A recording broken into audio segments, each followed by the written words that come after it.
Niyo ba, itong mga nangyayari ngayon sa impeachment nila kunyari, no?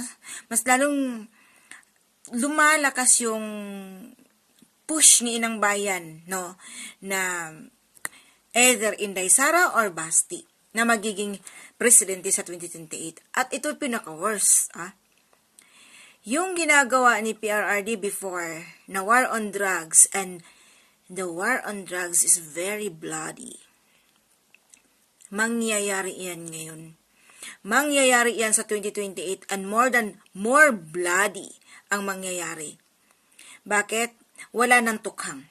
Hindi na nila i-apply ang tukhang. Katulad sa amin sa Davao, no more tukhang. At walang tukhang sa amin. Sa panahon ni PRRD, nung mayor siya, kinuha niya kay Mayor de Guzman ang Davao City. Actually, hindi man siya, may tukhang.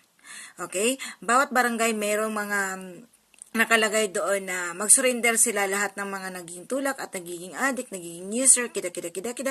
At doon sila magparehab at magpalista kung sino yung magpapagamot, magparehab at magpalista na pa-promise at hindi na sila uulit-ulit. Ngayon, yun yung mga ginagawa dati sa panahon ni PRRD nung nagiging first mayor niya, nung kinuha niya nung time na yun dun sa kamay ni Mayor de Guzman.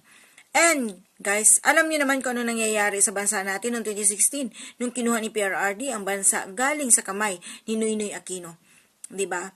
Lagi niyong sinasabi na ang war on drugs ay very bloody. Kasi nga nagpapatayan sila. Hindi yung pinatay ng mga pulis, kundi sila mismo nagpapatayan dahil pinapatay. Katulad ng ginawa ng mga Parahuinog, katulad ng ginawa ng grupo ni Udikta, katulad ng grupo na ginawa ng mga, alam mo yung mga ibang mga grupo dyan, na mga may malalaking, katulad kay Kia de Los Santos na pinatay ng mga pulis na mga nasasangkot.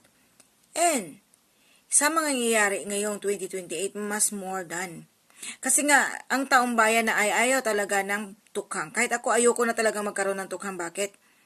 Depende na yun sa tao kung gusto talaga at willing talagang magbagong buhay. So, unang-una, war on drugs, ang NTF-ILCAC palakasin at punduhan, at war in corruption. So, 3.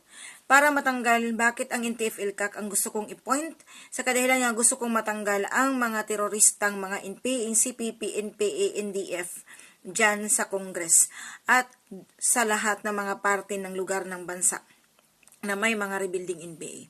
Kaya palakasin ang NTF-ILCAC na walang at ibalik ang PACC doon sa corruption. So, 3.